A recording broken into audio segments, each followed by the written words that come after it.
Kitty Chambliss here, and I am absolutely honored to be here alongside Coach B. Happy New Year to you all. We're happy to be speaking with you today.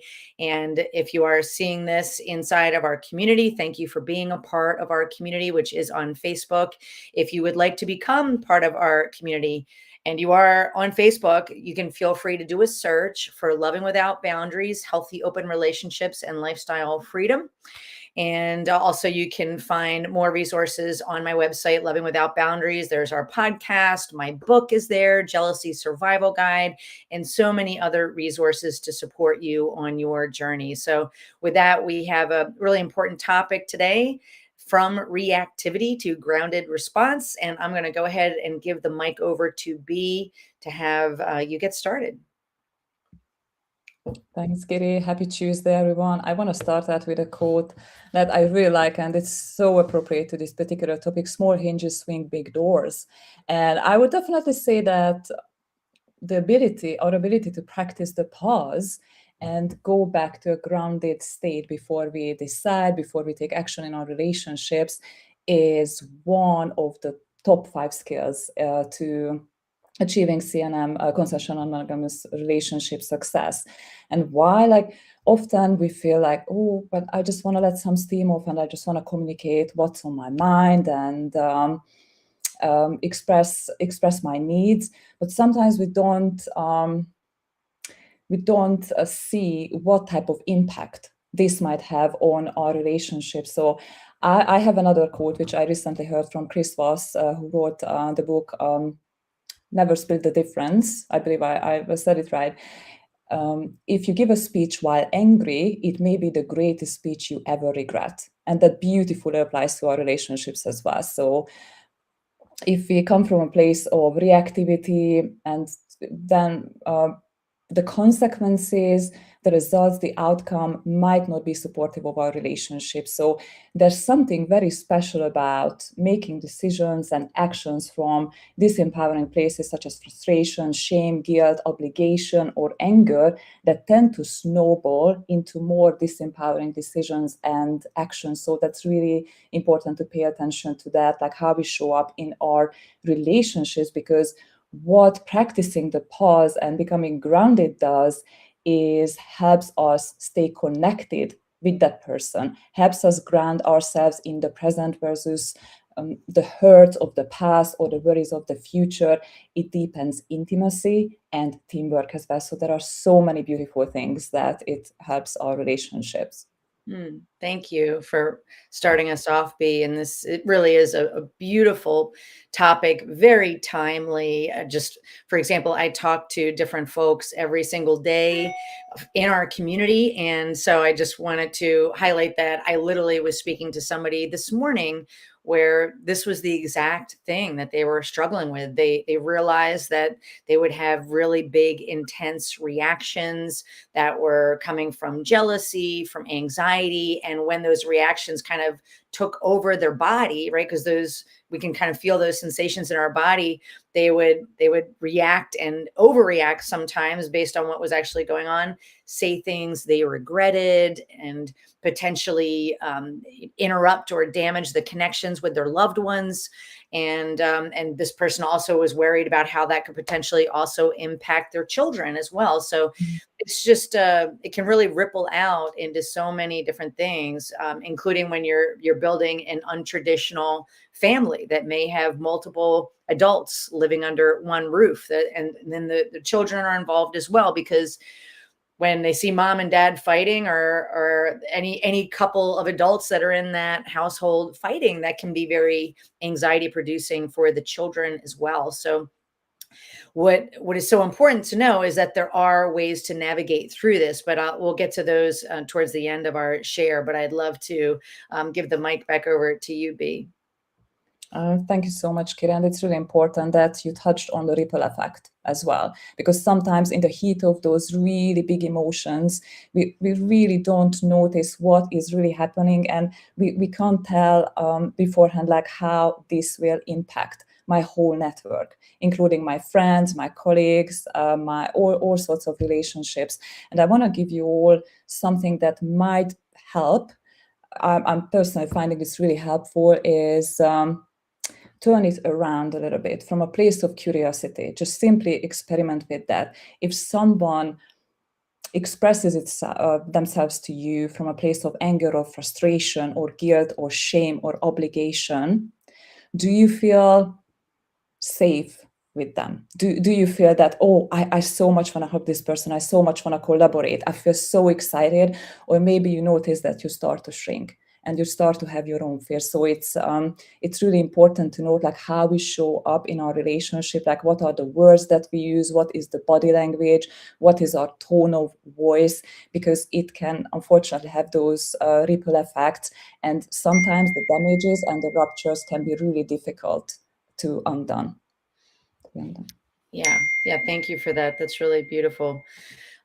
Yeah, the important thing to remember is that these are normal, right? It's normal to have big, intense emotions. It's normal for there to be some things that we need to new skills that we need to learn as we are stepping into consensual non-monogamy or polyamory or the lifestyle.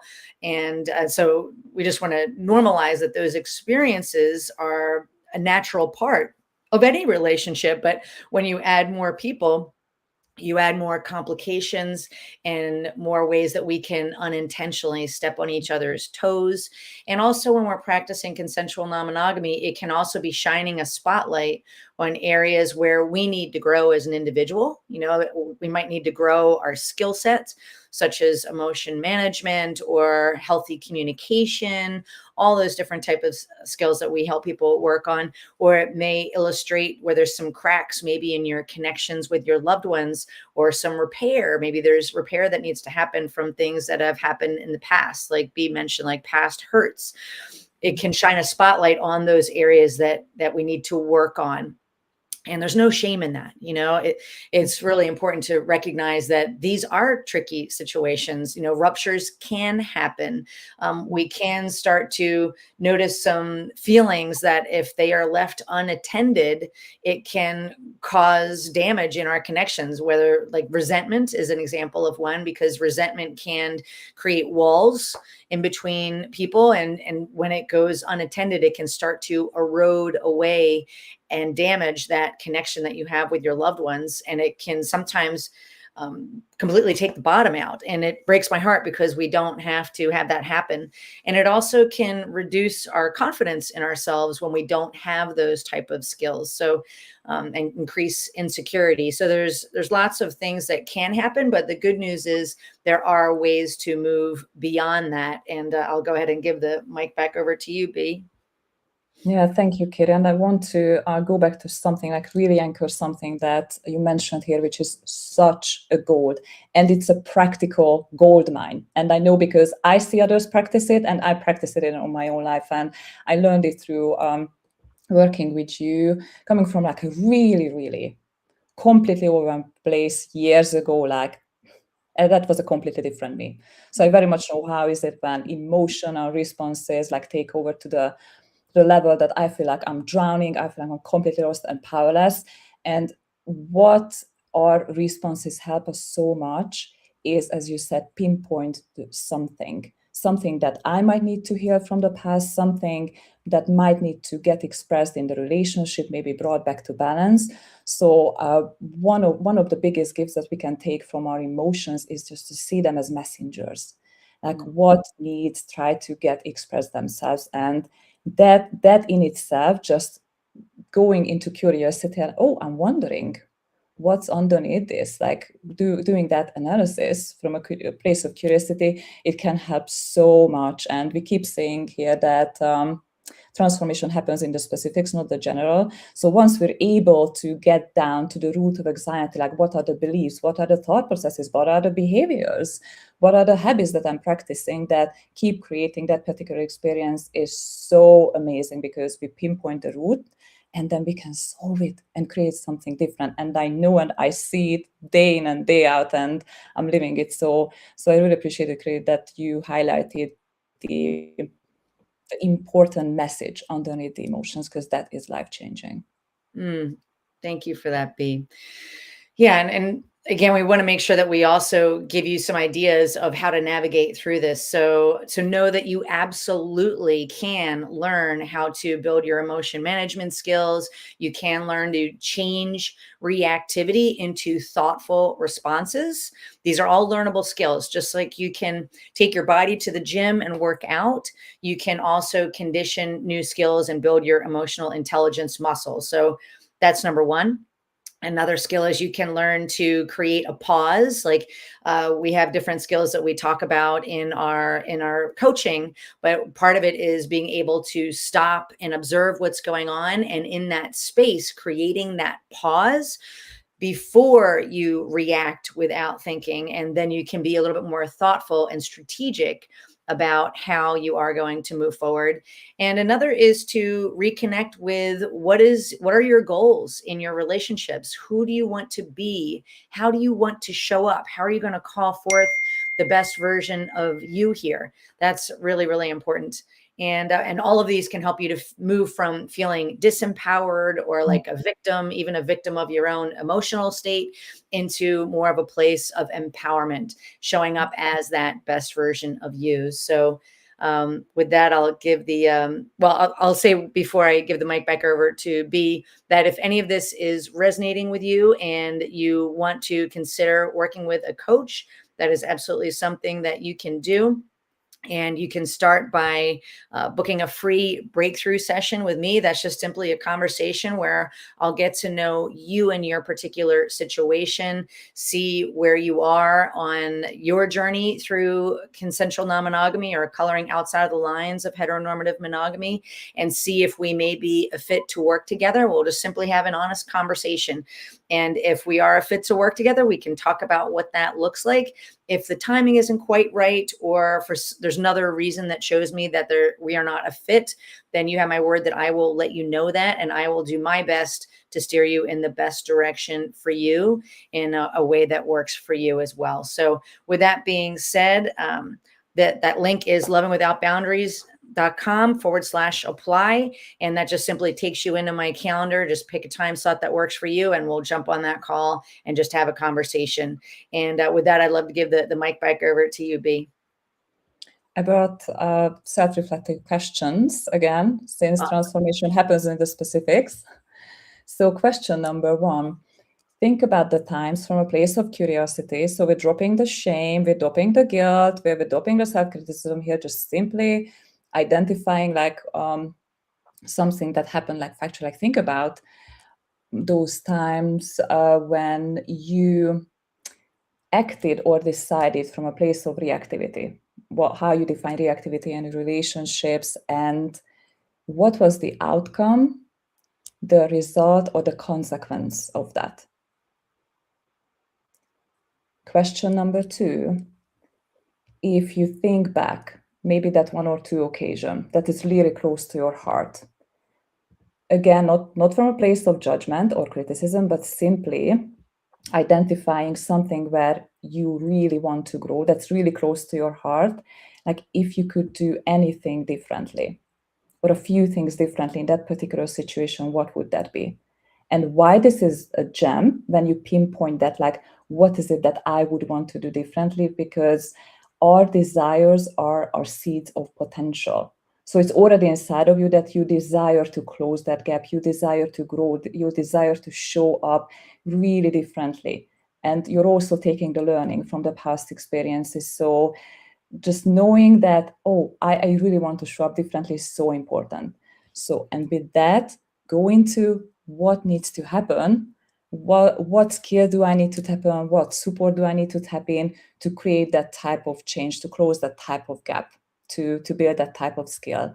And question number three, Kiri already talked about, like, connect to your why and how do you want to show up.